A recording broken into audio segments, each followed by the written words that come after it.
audience, but I'm sure we've got quite a few. And so in advance, I just want to thank you for your service to our country. So without further ado, let me just fix that. Something's blocking my screen. What the heck? Okay. Sorry about that, everyone. So as Yasmin said, I'm with the Department of Veterans Affairs, and my actual office is called the Strategic Acquisition Center. And the title speaks for itself. We specialize in doing enterprise-wide procurement on behalf of VA. And VA is the second largest budget in the federal government. So I'll explain a little bit as I go along on what we're all about. Hopefully I can help you navigate VA a little more easily after this. The Strategic Acquisition Center is commonly referred to as the SAC. We have brother and sister organizations on an enterprise-wide level, and they're known as the NAC, N like Nancy, A for acquisition. It's N for National Acquisition Center, NAC, and the TAC, which is the Technical Acquisition Center. And as we go through, I'll tell you a little bit about them and what we three organizations do differently for VA. But our motto is we are the VA acquisition center of choice by enabling our customers to legally procure cost-effective products and services from capable business partners, faster, better, easier. So I'm not going to bore you with all this. Yasmin is going to send everyone a copy of these slides after our meeting is ended. But we do feel, the folks I work with, we feel like we have a special mission. Oftentimes, you know, you hear, oh, I work for the federal government, I'm a contract specialist. We do actually feel so privileged that what we do directly impacts veterans and their families. I'll give you a few examples as we go through. In addition to the typical supplies and services, we also provide emergency acquisition relief support for non-VA. It's like for the whole federal government, which has become very important in this day of COVID. We are the main source as of about 2 months ago, 3 months ago maybe. We've become the main source of procuring the COVID tests for the whole federal government now, now that it's like a mandate for workers to have testing and whatnot. So this is kind of like a big summary of some of our heavy hitting contracts that directly impact veterans. I think I can make the screen a little larger. We do something called the homeless count. We have been working with VA's Office of Homelessness to get every veteran off the street and into permanent housing. Community care program, I'm going to go into in greater detail later. Transition assistance program is a program VA has. It's a benefit available to any active duty service member to assist in their transition to veteran life. It's an assistance program that helps both them and their families, job hunting, resumes, just you name it, how to access their benefits, you know, the VA housing loan and whatnot. We do the suicide hotline contract, the medical disability exams that I'm sure you've heard in the news a few years ago, just how long it takes some of the veterans to get those appointments. So this contract is supplemental to help pick up the slack and make the appointments come faster. Let's see, burial flags are more commonly referred to as interment flags. They come out of our office. Service dog insurance is kind of near and dear to my heart. That's the first contract I worked on when I came to VA. Congress passed some kind of an act that ensures that every service disabled veteran, if they have a service dog, the dog is, they can get the dog free health care soup to nuts, basically well check exams, if you've got a sick dog, even if, you know, that sad time when the dog crosses the Rainbow Ridge, all of that is fully paid for. You know, their thinking is if you're already a service disabled veteran, it's hard enough to get a job. So why should you have to worry about your support system, that being your service dog? The cemetery GIS allows you, it's an assist that allows you or enables you to locate your loved one's burial plot. Kind of skimming over some of these things. I'll go down to the bottom. The community care network is one of the biggest things we've been working on. When President Trump signed the Mission Act back in around 2016, it turned the whole veteran healthcare system upside down in a good way. I think everybody knows there were some very bad, sad news stories about some medical directors were, you know, messing around with the waiting lists. There was a lot of issues with coming and going across, say, state lines if you needed healthcare, referrals. So all that has been vastly improved by way of the Mission Act and this program called the Community Care Network. Makes it very seamless. And it extends all the way to like Guam and all the American territories. It's actually a real game changer as far as veteran healthcare goes. Medical surgical prime vendor. If any of you were medical suppliers out there, I'm sure you're well aware of what that is. It's commonly referred to as MSPV. And it is all the like disposable nuts and bolts that keep a hospital up and running. You know, bedpans, Q-tips, stents, you name it. We also have a very robust prosthetics and biologics ongoing. It's constantly changing, you know, 3D, everything. That's where all these contracts come from, is the SAC.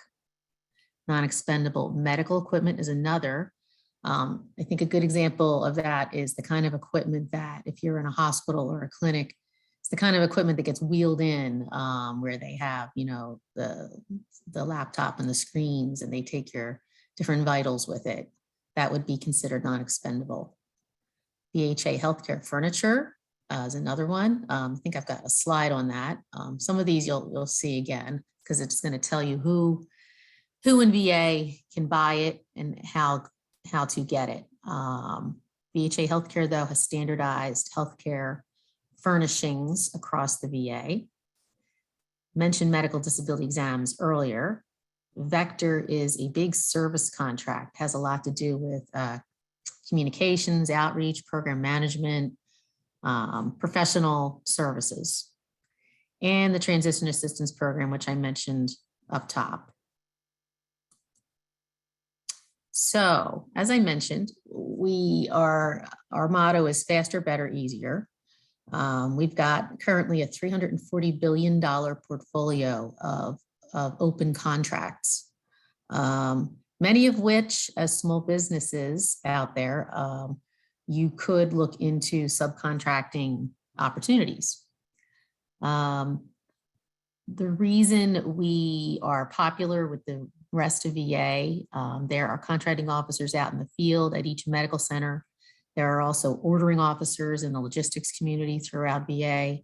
The fact that we buy on an enterprise-wide level gives us the ability to leverage VA spend, and with that comes significantly lower pricing for all those VA hospitals and clinics.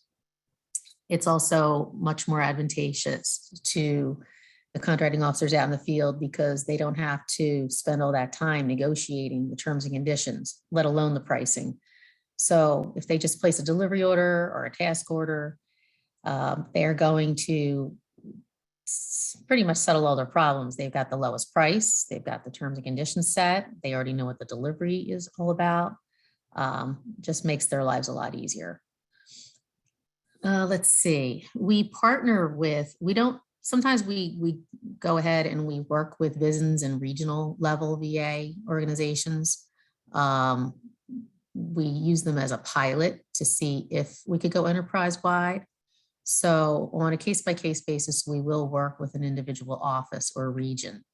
And we have, in addition to our contracting officers, we have a pretty skilled set of program managers that specialize in helping our customers build the requirement pretty much from scratch.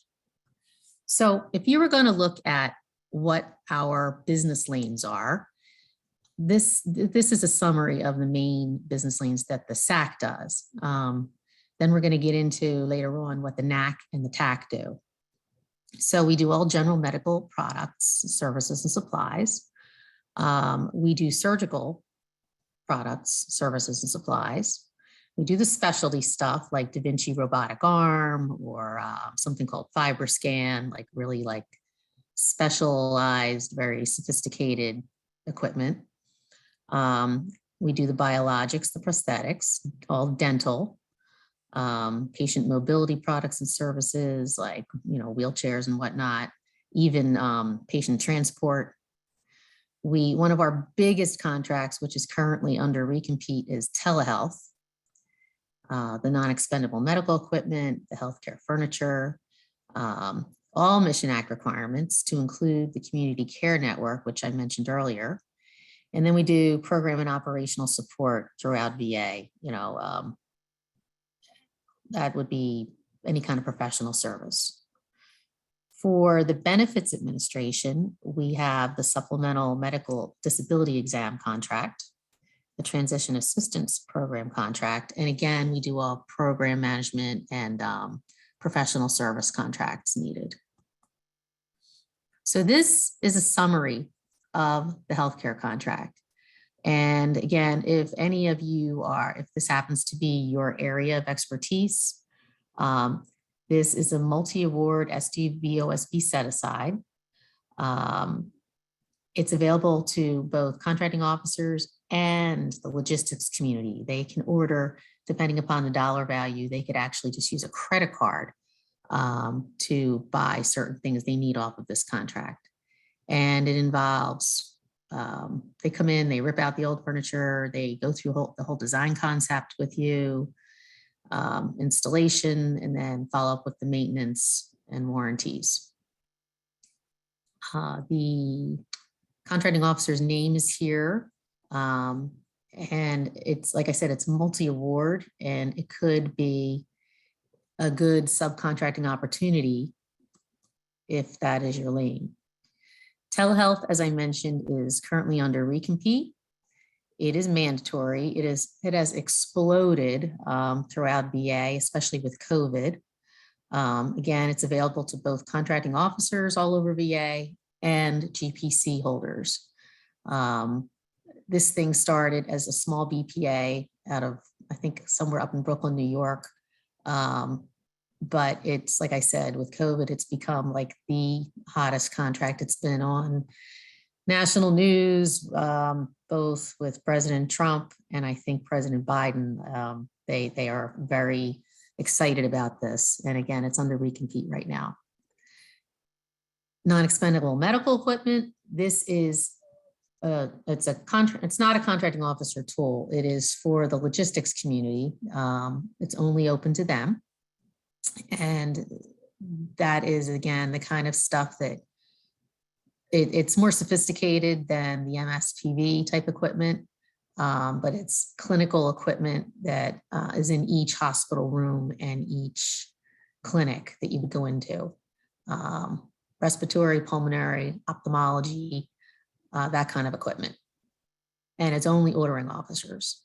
So if you were to be trying to market your services anywhere in VA, you would want to talk to the logistics folks and the clinicians rather than anybody in the contracting community.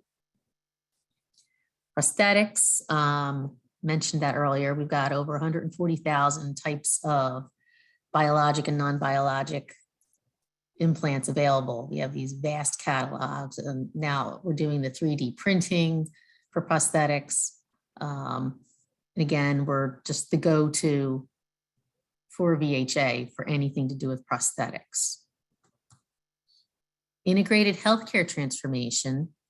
If your business lane has anything to do with programmatics, professional services, geared towards the healthcare community, then this is a pretty new contract. It's SDVOSB set aside.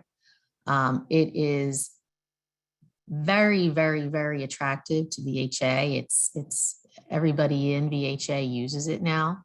The thing you probably really need to know is it's got fantastic subcontracting opportunities because it is so popular.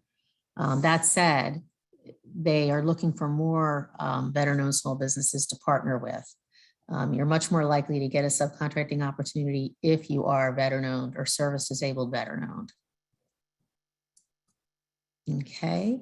All right, so the SAC, the TAC, and the NAC.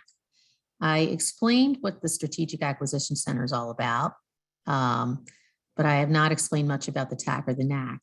So the TAC, it's pretty simple. They do all IT. Anything at all in VA, it's mandatory that it goes to the TAC. That's exclusively what they do. That's all they do. The National Acquisition Center is known as the NAC. And I'm going to take you down a list, and I'll get to what they do in just a moment. All right, so where is the SAC? I went through the TAC, strictly IT products and services. The National Acquisition Center, they're located out in Chicago, Illinois. They, like the SAC, they do emergency acquisition relief. They are the exclusive purchaser of anything pharmaceutical, both pharmaceutical as in the supplies and any services related to pharmaceuticals. They are the only other agency aside from GSA that can award federal supply schedules. They are the exclusive federal supply schedule place for anything medical related, those medical supply and service related schedules. They also do all hearing products and services for VA. And like the SAC, they do advanced high-tech equipment. And they do subsistence for all the clinics and hospitals. Now, oftentimes when we have contracts to write, negotiate and write and compete, the contractors, just like the customers, they want to know, well, you know, about how long does this take? So this is just an example of, because of the different thresholds, we have got to go through different kinds of approvals and whatnot. This is just an example of the amount of time it typically takes to write certain kinds of contracts. Under 50 million, over 50 million, under 250,000, over 250,000, on and on. So, you know, it could be faster. Oftentimes it's longer, as we all know. These are some, I hope, helpful points of contact. It's myself for the SAC. The customer liaison at the TAC is Mr. Rick Wortman. And at the NAC, we've got Mr. Merle Stroder. If you are interested in gaining more assistance as a small business, then this is the link for the Office of Small Disadvantaged Business Utilization, better known as OSDBU. One thing I really don't know how many people know about the Vet Biz certification process, but if you happen to be a veteran-owned or a small disadvantaged veteran-owned small business, then you can get a special certification with VA. It's called Vet Biz certification, and it puts you into a special pool. We are very much dedicated to setting aside as many of our contracts to be competed just amongst the SDVOSBs and the VOSBs. So if you go through the certification process, that does put you into a special pool, makes you eligible to compete amongst your counterparts, your SDVOSB and VOSB counterparts.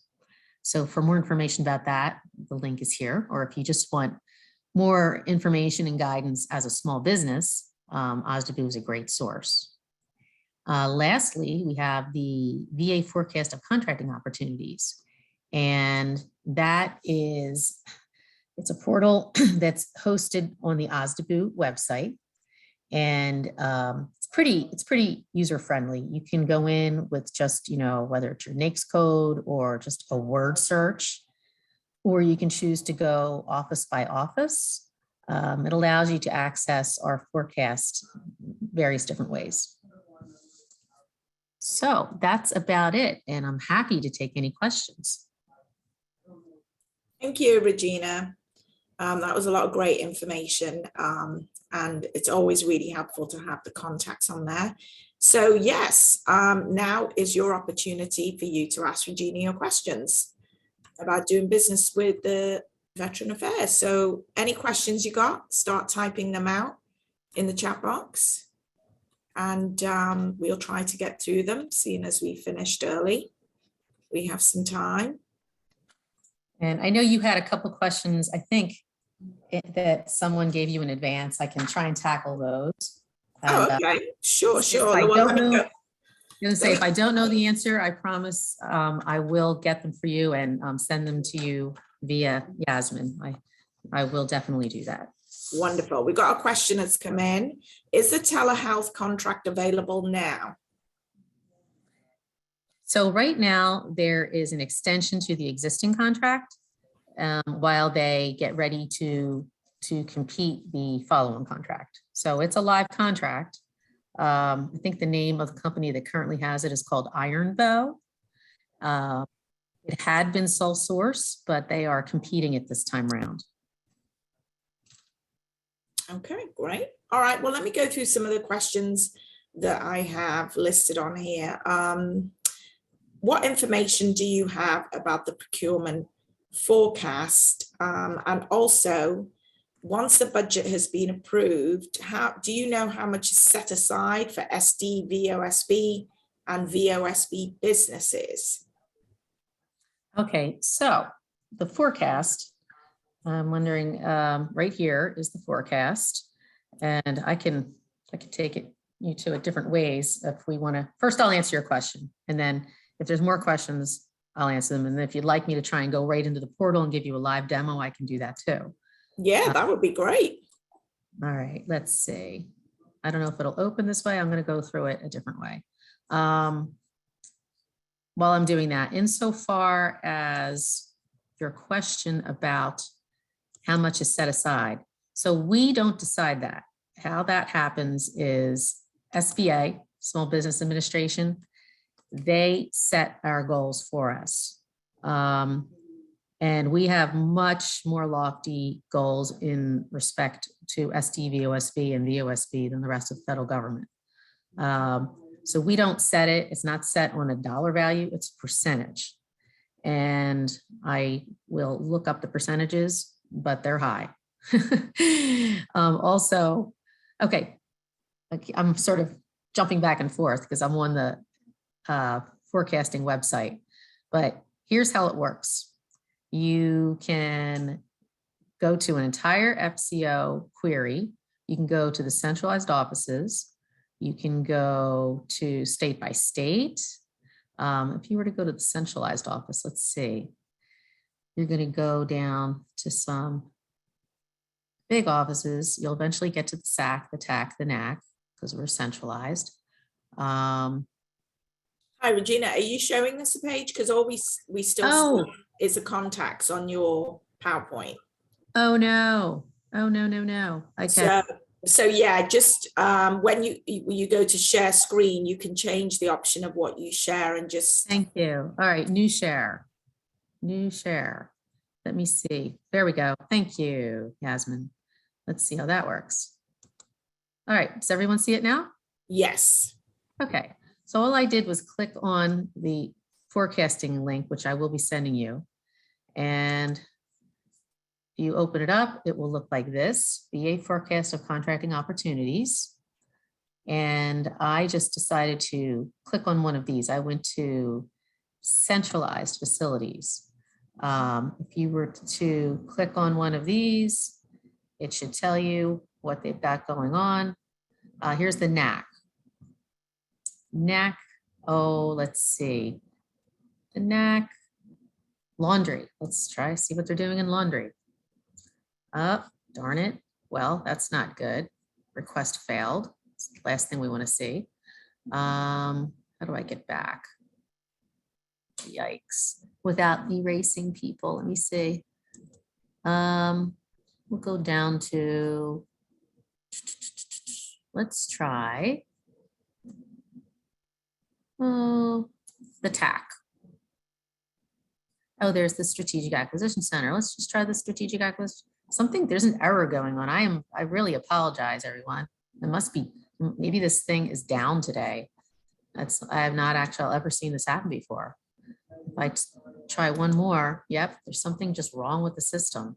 Because the other thing you could do is to go all the way to the bottom.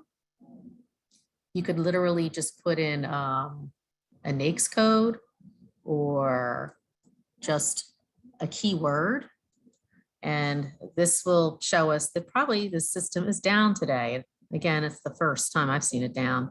If I was going to write down, I don't know, software. See what happens. It's probably going to go back to that bad page. Yep. Well, I apologize. I hope, and I'm sure that later today, this thing will be up and running. But so much for that. All right, if I were to go back to my PowerPoint. So your next question, let's hope we do better with the next question, but everyone's going to have that link and it will work when you try it. Okay. Oh, somebody's asking for the link. So yeah, we will definitely, the link's going to be in the presentation, right, Regina? Yes, it's this here. I think you can see my PowerPoint. Okay. Right. Wonderful. Yeah. I will be sending that to you as soon as Regina sends it over to me. We've got some questions coming in the chat box, so let me go to those. Okay. Let's see, I'm scrolling. Are there engineering technical services opportunities available for an SDVOSB firm? Yes, you would have to, I'm not saying that you wouldn't get an award all by yourself. That's completely feasible. If they are enterprise-wide, chances are you would become a subcontractor. The office that does technical engineering type services is the construction and facilities management. So I will add that to the PowerPoint before I send it on its way to everyone. So good question. I will include them on here. Okay, next question is, are there opportunities for marketing or communication support? And where would we find those? Yes, 2 places. There could be 3 places. You could market yourself on a local basis, VISN by VISN. A VISN is a veteran integrated services network. You could go to each of those and market yourself or find something on the forecast of contracting opportunities. But there are 2 very large enterprise contracts that the SAC has awarded that part of their many services has to do with communications, outreach, marketing. One is called Vector, and the other one is called Integrated Healthcare Services, IHT. Okay, great. Moving on. Would it be possible to register and offer our services without responding to a solicitation? Well, okay. People like me, I meet with vendors all the time and we do one-on-one capability briefs. I'm always happy to do that. I take your information, we do put it in like our online library, which is a great source of market research for the contract specialists. But it's not going to just get you, a contract. The best way to ever get awarded a contract or a subcontract is to pay attention to I think it was Sam's, I think it's turning into something else soon. But go ahead, answer those requests for information, answer the solicitations. One of the biggest favors you can do yourself is answering the RFIs, because when we're on our side trying to figure out if we can set it aside, unless the small businesses answer and show that they're capable, we won't set it aside. We need people from the small business community to actually answer those RFIs. And if we find 2 or more capable respondees, then we've got to set aside. So you're doing yourself a disservice if you don't answer the RFIs. Okay, great. Next question. We are SDVOSB certified engineering firm, and we want to be connected to contracting officers of hospitals using SAC, NAC, TAC. Or would there be another resource we would need to get in contact with these people? Okay. Now, there's something else I'll send out. It is a listing of who all, each VISN and each VA medical facility, medical center, they have their own smaller contracting office. Those folks have limited purchasing power. They have thresholds they can't go past. So you have two venues. You can look for enterprise-wide contracts with the SAC, TAC, and NAC, but you also want to market yourselves to the local, they're called NCOs, Network Contracting Officer. I can send out a list of who those folks are and also who their small business specialist is at each location. The hardest part, I'm not going to lie, the hardest part is marketing your skill set to the healthcare side, the actual clinicians and technicians. They're the people with the money who decide if they have a real need or not. They're the ones that say, hey, contracting officer, I have a need, I have a requirement, I've got the money, help me make it happen. It's very difficult to get attention and time with those folks because they're busy doing their jobs. And that is, I'm not going to lie, that is a brick wall that you run into. So what I can do though is give you contact information for those network contracting officers and small business liaisons. So I'll include that with this package when I send it to Yasmin. Okay, this package is growing bigger by the day. This is great though. I mean, you tell me what you need. I'm making a shopping list. All right, there are a lot of questions about, opportunities in particular industries. So for example, providing IT equipment and real estate, are there opportunities there? IT, again, would be the TAC.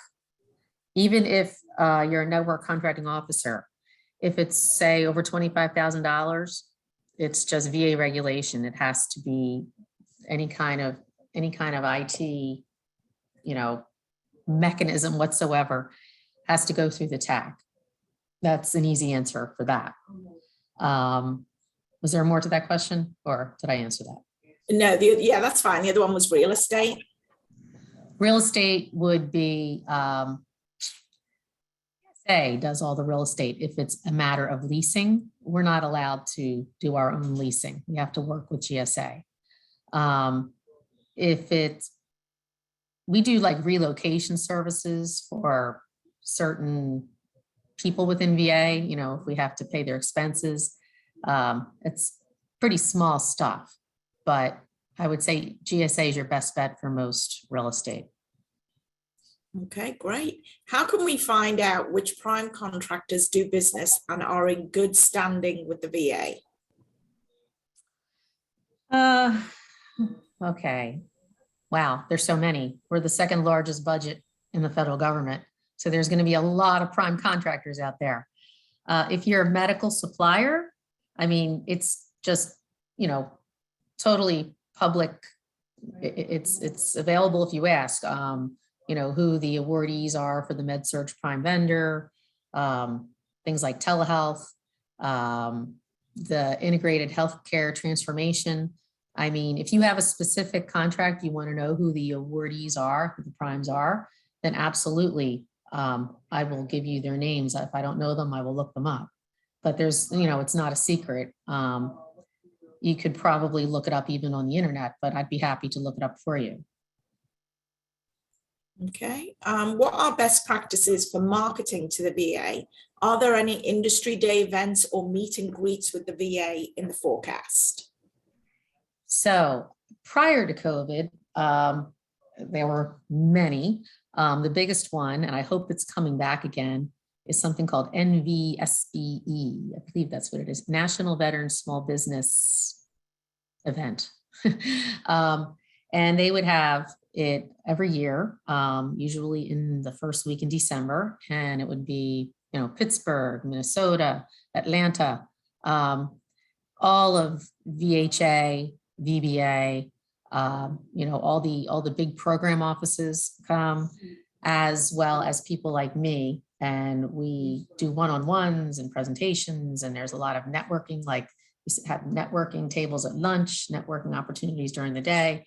It's a great place. Now, I hope that's coming back, but it's not right now. I do industry days all the time. I do them sometimes once a month, sometimes many times a month, depending upon what kind of requirement we have out there. We do, you know, requirement focused industry days. So I've done them on telehealth. I've done them on MSPV. I've done them on furniture. When we are competing something, we usually do an industry day associated with that particular requirement. Helps educate us, and it helps educate all the vendors who may want to compete. OSDBU is another great source because they do something called direct access program, and they work with small business vendors. They put you in groupings, and then they have industry days. They introduce you online to the VA programs, and you get to explain what your specialties are. The biggest piece of advice I give to not just small, but large businesses is, if you have that time and you have a one-on-one, the thing is, depending upon what it is you're marketing, there may be thousands of competitors out there. You may just be a supplier, you may be manufacturing something, but there's, you know, duplicates and triplicates. Use that time to explain what is different, what makes you stand out. You know, what is that thing that you think is worthy of our attention, that will get our attention? Because oftentimes I see people that they just say, hey, you know, I'm a better known small business and I'm a supplier for, you know, MSPV. And I'm like, okay, well, you need to, you deserve to make a profit, you know, it's fair and reasonable pricing, but is there something special? You know, is there something about your delivery method, or just tell us what will make you stand out. Use that time if you get any kind of one-on-one to do that. Okay, great advice there. This next question I can answer. How can we use the PTAC resources to reinforce some of the information being provided today? We have excellent resources in that we have 2 counselors who are VA certified counselors. So they've gone through the training with the VA to specialize in advising VA veteran-owned businesses and businesses that also want to do business with the VA.